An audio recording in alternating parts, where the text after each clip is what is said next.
स्वागत है आपका गांव किसान में। आपके साथ मैं हूं अंजल सिंह। गांव किसान आपका अपना कार्यक्रम जिसके माध्यम से हमारी कोशिश होती है कि कृषि संबंधी तमाम नई नई जानकारियां हम आप किसानों तक पहुंचाएं ताकि आप उनका उचित इस्तेमाल करें और आपकी आय में वृद्धि हो सके और आप आत्मनिर्भर बन सकें। तो चलिए गाँव किसान की शुरुआत करते हैं। हमेशा की तरह सबसे पहले बात करेंगे खेती किसानी की, उसके बाद नजर डालेंगे हमारा पशुधन पर और अंत में दिखाएंगे कामयाब किसान की दास्तां। तो चलिए शुरुआत करते हैं आज के गाँव किसान की। कार्यक्रम की शुरुआत करते हैं हमेशा की तरह खेती किसानी के साथ। हमारा देश आत्मनिर्भर हो, किसान आत्मनिर्भर हो, इसके लिए हमारी सरकार की तरफ से कई कदम उठाए जा रहे हैं। किसान तभी आत्मनिर्भर होगा जब आर्थिक रूप से मजबूत होगा, उसकी आय में वृद्धि होगी। किस तरह की कोशिशें की जा रही हैं, इस पर विस्तार से बात की हमारे संवाददाता अतनु टिकैत ने कृषि विशेषज्ञ बलराज सिंह से। नमस्कार। आज हमारे साथ स्टूडियो में हैं डॉक्टर बलराज सिंह, जो परियोजना समन्वयक हैं भारतीय कृषि अनुसंधान परिषद पूषा, नई दिल्ली से। सबसे पहले तो मैं आपका स्वागत करता हूं स्टूडियो में। डॉक्टर साहब, मैं ये जानना चाहूँगा, इस समय जब हमारे भारत के प्रधानमंत्री की सोच है कि किसानों की आय 2022 तक दोगुना हो और ये कोरोना महामारी का समय है, ऐसे समय में किसानों को आत्मनिर्भर करने की जो भारत सरकार की सोच है, उसमें वो किन किन तरह की स्कीम्स को लाए हैं और उसे लोगों तक पहुंचाने के लिए किन तरह के प्रयास किए जा रहे हैं, मैं इसके लिए आपसे जानना चाहूँगा सर। बिल्कुल, बहुत ही महत्वपूर्ण सवाल आपने पूछा है कि देखिए, माननीय प्रधानमंत्री जी की जो सोच है, एक तो किसानों की आय दुगनी करने की बात है वर्ष 2022 तक, दूसरा है आत्मनिर्भर भारत। ये जो महामारी, जो वैश्विक महामारी आई, इसके बाद इसी के दौरान एक घोषणा की गई कृषि क्षेत्र के जरिए किस तरीके से भारत को आत्मनिर्भर बनाया जा सकता है, और उसी के तहत बहुत सारी योजनाएं, 8 योजनाओं का महत्वपूर्ण रूप से उनकी घोषणा की गई है, जिसमें एग्रीकल्चर इंफ्रास्ट्रक्चर डेवलपमेंट के लिए 1 लाख करोड़ रुपए की घोषणा की गई है। इसमें आप चाहे वेयर हाउस बना सकते हैं, पैक हाउस बना सकते हैं, कोल्ड स्टोरेज का डेवलपमेंट हो सकता है, प्रोसेसिंग यूनिट्स बन लग सकती हैं, या दूसरी खाद्य प्रसंस्करण इकाइयाँ स्थापित की जा सकती हैं। तो इस प्रकार से दूसरी भी जो हमारी योजनाएं हैं इसके अंदर, इसमें पशुओं से रिलेटेड हैं, किस प्रकार से पशुओं में जो बीमारियां आती हैं उसको रोकने का, प्रबंधन का कैसे वो हो, तो उसके अंदर भी, ताकि दूध का उत्पादन देश में बढ़े, पशुधन की संख्या बढ़े, ताकि किसान की आमदनी बढ़े। इसी तरीके से मछली पालन को लेकर के भी उसमें मत्स्य संपदा, प्रधानमंत्री मत्स्य संपदा योजना की घोषणा की गई है, और उसके अंतर्गत जो है लगभग 20,000 करोड़ रुपए का जो प्रावधान किया गया है। इसी तरीके से हर्बल जो वो हैं हमारे मेडिसिनल प्लांट्स और हर्बल प्लांट्स हैं, उनके कल्टीवेशन को लेकर 4,000 करोड़ रुपए की घोषणा की गई है। इसी तरीके से मधुमक्खी पालन को भी बहुत महत्वपूर्ण दर्जा दिया गया है, उसको बढ़ाने के लिए आगे, और उसके लिए 500 करोड़ रुपए की जो है घोषणा की गई है। इस प्रकार से देश में दूसरा जो हमारा प्याज और टमाटर और आलू, इसको हम मिशन ग्रीन्स के रूप में कहते हैं, तो इसमें क्योंकि भाव निरंतर साल भर ऊपर नीचे होते रहते हैं और इनमें ये पेरिशेबल आइटम से खराबा भी बहुत होता है, भंडारण के अतिरिक्त अगर भंडारण सही से नहीं होता, तो किस प्रकार से उसमें भी काफ़ी पैसा रखा गया है कि कैसे जो भाव हैं उनको कैसे स्टेबल किया जाए, वो ऊपर नीचे ना हो साल भर, और किस तरीके से जो खराब होते हैं ऐसे आइटम्स, टमाटर है, उसको कैसे रोका जाए, कैसे उसका स्टोरेज किया जाए, प्याज है या आलू है, तो उसके ऊपर भी मुख्य रूप से जोर है। तो कुल मिला के कृषि क्षेत्र में इतना बड़ा योजना को लागू करना 8 मेजर स्कीम्स के तहत, ये अपने आप में इस बात को दर्शाता है कि निश्चित जब भारत को आत्मनिर्भर बनाने की बात आती है, तो उसमें कृषि क्षेत्र का कितना योगदान देश को आत्मनिर्भर बनाने में, सेल्फ लाइफ इंडिया बनाने में होगा। तो हमें ऐसी स्थिति में उन क्षेत्रों को भी देखना पड़ेगा जहाँ पे अभी हम ऐसे कुछ क्षेत्र हैं। वैसे तो देश कृषि के क्षेत्र में आत्मनिर्भर है, लेकिन कई क्षेत्र हैं, जैसे खाद्यान्न तेल हैं, जो हमारे एडिबल ऑयल्स हैं, वो अभी भी हम विदेशों से आयात कर रहे हैं। तो उनको कैसे कम करें उस आयात को, उसका एक ही तरीका है, अगर भाई या तो हम ऐसी फसलों का, तिलहनों का जैसे सरसों हो, सोयाबीन हो या सनफ्लावर हो, सूरजमुखी है, या और दूसरी प्लांटेशन क्रॉप्स हैं, आपका पाम का कल्टीवेशन, उनका क्षेत्र बढ़ाएं या उनकी उपज भी बढ़ाएं। दोनों चीज़ें हो सकती हैं। अगर हमारी उपज अभी उतनी नहीं है जितनी कि दूसरे देशों में है, तो उनकी उपज कैसे बढ़े?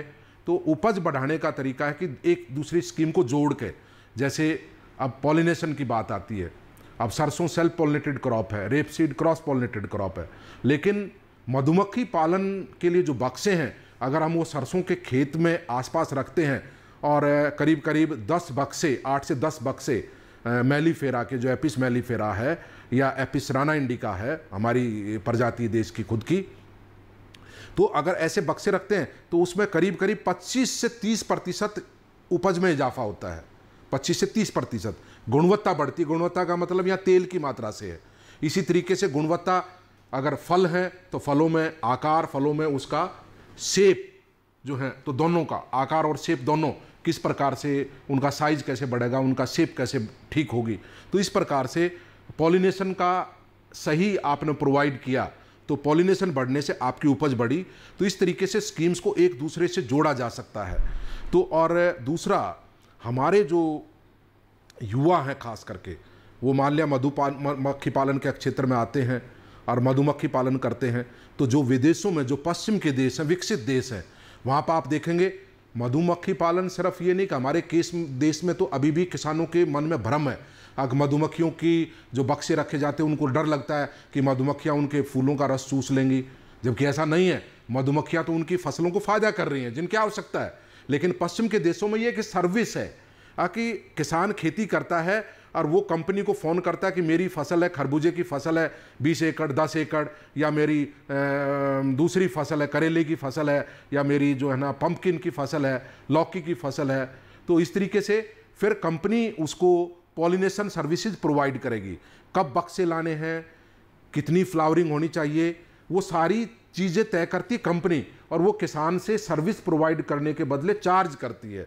आज हमारे देश में भी ऐसा प्रचलन, जो अभी मिशन चलेगा, ये 500 करोड़ रुपए जो भारत सरकार ने दिए हैं, इसके तहत आत्मनिर्भर भारत के तहत हनी मिशन के लिए, तो निश्चित रूप से हमारे में भी कस्टम हायरिंग की, पॉलिनेशन असिस्टेंस के लिए एक योजना है जो है इस तरीके की। और अभी जो चाहे वो एप्पल ऑर्चार्ड्स हैं या दूसरी जो फसलें हैं, जहाँ पे भी बगीचे हैं, उनमें किसानों के अंदर एक सोच भी आ रही है, अब भाई जो मधुमक्खी पालक हैं, जो बक्से लेके आ रहे हैं, इनसे हमें फ़ायदा होने वाला है।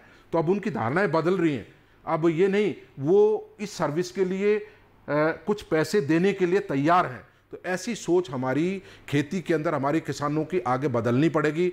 एक तरफ तो जब पॉलिनेशन डेफिसिट नहीं होगा, अगर मान लिया अभी वर्तमान में जो आंकड़े हैं, परागण में कमी के कारण देश की खेती के अंदर लगभग सालाना 15 से 18 हज़ार करोड़ रुपए का आकलन किया गया कि नुकसान होता है, नुकसान होता है इतना।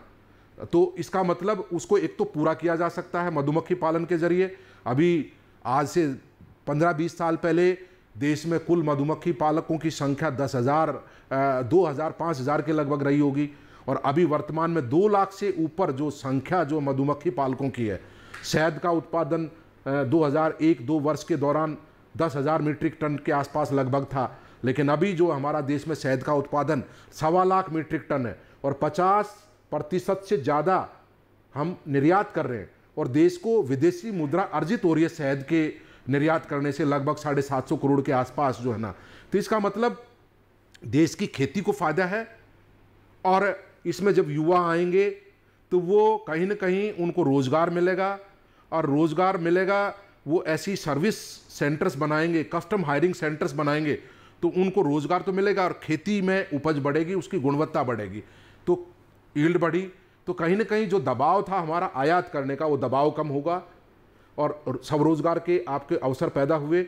और हमारा एक बाय प्रोडक्ट के रूप में शहद ही नहीं है, शहद तो है ही, उसके अलावा मोम है जो छत्ते से पैदा होता है, उसी के साथ बाय प्रोडक्ट है जो है जेली है, उसके अलावा वेनम है जो जहर है, जो उसका विष है मधुमक्खियों का, बहुत सारी उसमें दवाओं में इस्तेमाल होता है, उसका बड़ा उपयोगी है वो।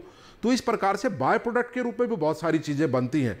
तो इनका जब ये होगा तो निश्चित रूप से जितनी योजनाएं आज भारत सरकार ने आत्मनिर्भर भारत के तहत कृषि के क्षेत्र में जिनकी घोषणा की है, वो निश्चित रूप से उससे देश में युवाओं को रोज़गार मिलेगा। और हमारा देश खेती के अंदर जो थोड़ा बहुत अभी हमारी निर्भरता विदेशों के ऊपर है, जिसमें हम आयात कर रहे हैं, हमारा वो आयात घटेगा और निर्यात बढ़ेगा कृषि क्षेत्र का, और उत्पादन बढ़ेगा और गुणवत्ता बढ़ेगी।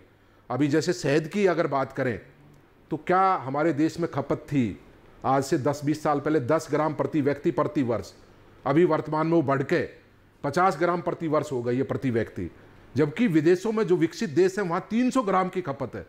तो हम क्यों बात करें, निर्यात की एक बात है, अगर ज़्यादा भाव हमें मिलते हैं, लेकिन हमारे देश में ही क्योंकि जो शहद की जो वो है न्यूट्रिटिव वैल्यू है, खाने की दृष्टि से उसकी ताकत है, वो कहीं ज़्यादा अच्छी है। एक चीनी खाने से या दूसरा मीठा खाने से शहद की ताकत ज़्यादा है, उसमें एंटीऑक्सीडेंट्स हैं, चाहे मिनरल्स हैं, चाहे दूसरे चीज़ें हैं, वो सब मौजूद हैं। तो इस तरीके से कहीं ना कहीं आम खान पान में जब शहद की खपत बढ़ेगी तो घरेलू खपत होने के साथ उसमें जो मधुमक्खी पालकों का शहद भी बिकेगा, तो इस तरीके से उनकी आमदनी बढ़ेगी। खेती में आमदनी, उपज बढ़ी, उससे आमदनी बढ़ी, आपको रोज़गार पैदा हुए, और साथ में शहद ज़्यादा पैदा हुआ तो उससे किसान की आमदनी में इजाफा होगा। निश्चित रूप से ये जो योजनाएं हैं, जितनी भी योजनाएं, चाहे हर्बल कल्टीवेशन की बात हो, चाहे वो इंफ्रास्ट्रक्चर डेवलपमेंट की बात हो एग्रीकल्चर के अंदर, चाहे वो मत्स्य पालन की बात हो, चाहे वो IFMD की बात हो, FMD जो पशुओं में रोग लगते हैं, या दूसरी योजनाएं हैं जितनी भी, जो हमारी जो योजना है प्याज और आलू और उसको लेके टमाटर को लेके, तो जब इन चीज़ों पर ये सही तरीके से आगे आएंगी और लागू होंगी तो किसान को फ़ायदा होगा, देश कृषि के क्षेत्र में आत्मनिर्भर होगा, रोज़गार बढ़ेंगे, और रोज़गार बढ़ने के साथ साथ कृषि क्षेत्र का विदेश निर्यात जो हमारा वो बढ़ेगा और आयात में कमी आएगी आगे आने वाले समय में निश्चित रूप से, और किसानों की आय जो बात है वो बढ़ेगी इससे। बहुत बहुत धन्यवाद सर, आपने आत्मनिर्भरता और युवाओं को किस तरह से जुड़ना है खेती और उससे रिगार्डिंग जितने भी सुविधाएं दिए जा रहे हैं, चाहे टेक्नोलॉजी के थ्रू, चाहे रख रखाव के लिए, चाहे प्रोसेसिंग के लिए, इसकी ट्रेनिंग दी जा रही है, और इससे वो स्वरोजगार की ओर कैसे बढ़ें और आत्मनिर्भर कैसे हों, ये इसकी जानकारी देने के लिए सर आपको बहुत बहुत धन्यवाद। DD किसान आपको धन्यवाद करते हैं।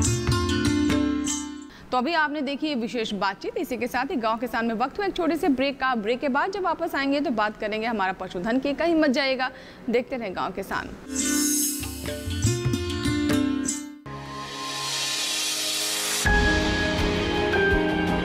सहेजें कण कण को, सुंदर दे रूप रंग आकार, स्वस्थ जीवन रहे जमीन पर, इंद्रधनुष हो साकार। देखिए प्रकृति की ओर, गुरुवार सुबह 9:30 पर।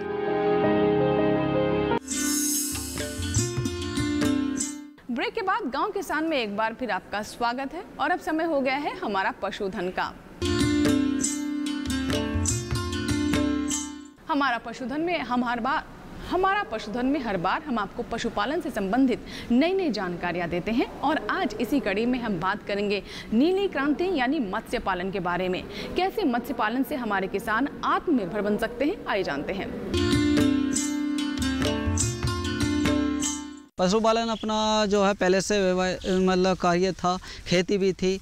हमने सोचा क्यों ना हम मछली का काम करके देखें। मैंने काम करके देखा, शुरू में मुझको थोड़ा सा दिक्कत लगी, लेकिन उसके बाद कोई दिक्कत नहीं। उसके बाद तो धीरे धीरे मतलब काम बढ़ता चला गया।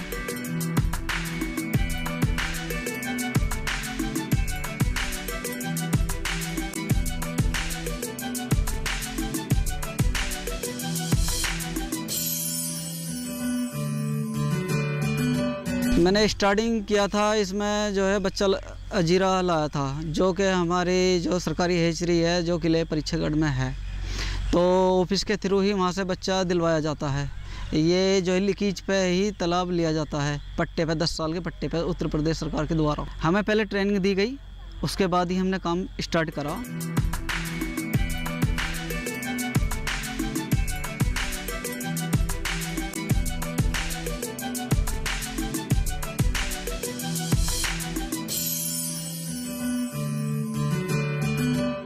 मेरठ में ऑफिस है हमारा, मछली विभाग ऑफिस, वहाँ से हमने ट्रेनिंग स्टार्ट करी।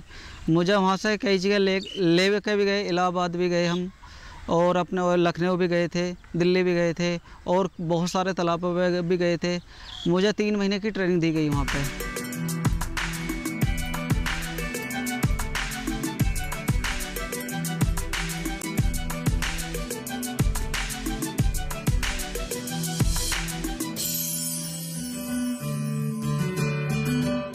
उसमें बताया गया कि जीरा बच्चा डाला जाए शुरू में, और किस तरीके से इसको क्या खाना देना है। इसको शुरू में खाना क्या देना है, थोड़ा सा आटा, पॉलिश, चावल की पॉलिश, ये सब चीज़ दी जाती है।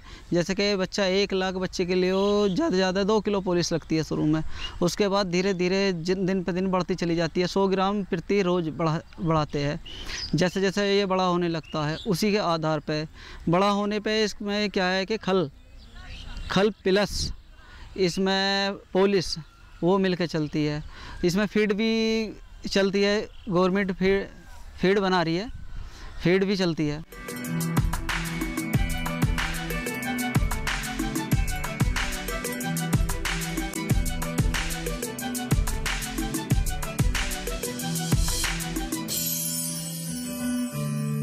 जो सबसे बड़ा बेनिफिट होता है मछलियों में, तालाब में ढोरों का आना, जिससे कि मच्छी खूब भागे दौड़े, और भागे दौड़ेगी तो उसकी ग्रोथ अच्छी होएगी। जितना ज़्यादा चलेगी उतना ही ज़्यादा बढ़ पाएगी, उतना ही बेहतर है।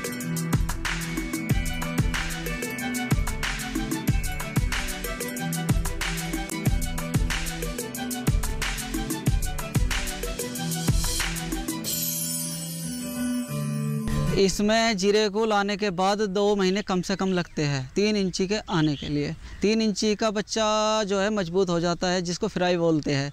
फ्राई बच्चे को दूसरे तालाब में पहुंचाया जाता है, जिससे कि दूसरे तालाब में जाकर बड़ा हो सके। उसको जो है उसकी कॉस्ट करीब 1 रुपये से लेकर 1.5 रुपये तक होती है बच्चे के आधार पे, क्योंकि बच्चा कई तरीके का होता है, रोहू होता है, कतला होता है, नैन होता है, इनके अलग अलग कॉस्ट होती है इनकी। तो इसमें जो बच्चा देने के बावजूद भी 6 महीने तक हम बच्चा बेचते हैं। जब बरसात स्टार्ट हो जाती है, बरसात स्टार्ट होने के बाद फिर इसमें जितना बच्चा बच जाता है, कुछ मतलब 20% बच्चा बच जाता। कितना भी बच्चा आप निकाल लो तालाब से, 20% बच जाता। 20% का मतलब है जितना तालाब को बच्चा चाहिए, जितना रहना है उतना बच्चा उसके अंदर रहेगा।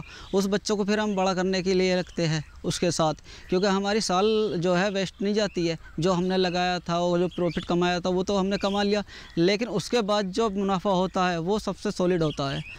उसको ही कमाना, ये समझ लो कि पूरी साल की इनकम वो ही है।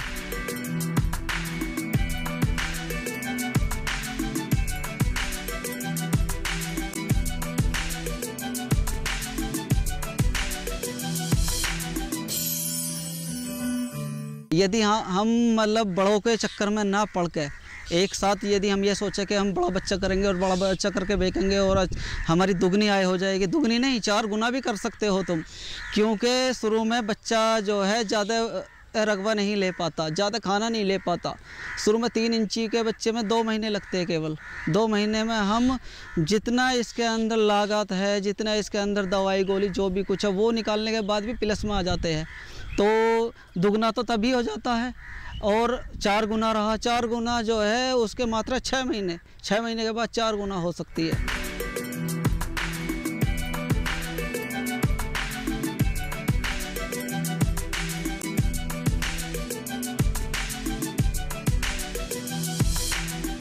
मन के अंदर हौसला होना चाहिए और दिल में है ना कोई जज्बात होना चाहिए काम करने के लिए। कभी है ना हिम्मत नहीं हारनी चाहिए। ये तो चलता रहता है, घाटा नफ़ा तो होता है, हर काम में होता, मेरे साथ भी हुआ था, लेकिन मैंने कभी भी हिम्मत नहीं हारी। आज मुझे 11 साल हो गए इस काम करते हुए, और ये एक ही तालाब नहीं, मैंने और भी 2 तालाब कर रखे हैं बाहर। मैं जो है काम मतलब और भी बड़ा करता जा रहा हूँ।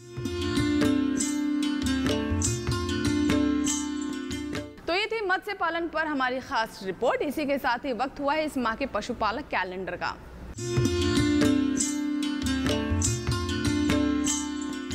अगस्त माह में ध्यान देने वाली बातें। बरसात के मौसम में पशु घरों को सूखा रखे। पशु घरों को मक्खी रहित करने के लिए नीलगिरी या नींबू घास के तेल का छिड़काव करते रहें। पशुओं को खनिज मिश्रण 30 से 40 ग्राम प्रतिदिन दे, जिससे पशु की दूध उत्पादन और शारीरिक क्षमता बनी रहे। पशुओं को बाह्य परजीवी से बचाने के लिए पशु चिकित्सक से परामर्श अवश्य दिलवाएं। पशुशाला में फर्श और दीवार आदि साफ रखें। तुलसी या नींबू घास का गुलदस्ता भी पशुशाला को स्वच्छ बनाए रखने में मददगार होता है। पशुशाला को कीटाणु रहित करने के लिए नीम तेल आधारित कीटनाशक का प्रयोग करें। पशुओं को अत्यधिक तापक्रम एवं धूप से बचाने का उपाय करें। मुंह पका खुरपका रोग, गलघोटू रोग, ठप्पा रोग और फड़किया रोग आदि के टीके नहीं लगवाए हैं तो कृपया अभी टीके लगवा लें। भेड़ बकरियों में पीपीआर, भेड़ चेचक व फड़किया रोग होने की संभावना रहती है, इसलिए इन रोगों से बचाव के लिए टीके अवश्य लगवाएं। मुंह पका खुरपका रोग से ग्रस्त पशुओं को अलग स्थान अथवा बाड़े में बांधें, ताकि संक्रमण स्वस्थ पशुओं में नहीं हो। रोगग्रस्त पशुओं के मुंह, खुर व थनों के छालों को लाल दवा का 1% घोल बनाकर धोएं। गलघोटू व ठप्पा रोग के लक्षण दिखते ही तुरंत पशु चिकित्सक से संपर्क करें।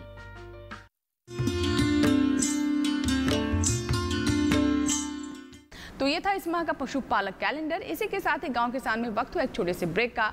ब्रेक के बाद आपको दिखाएंगे कामयाब किसान की दास्तान।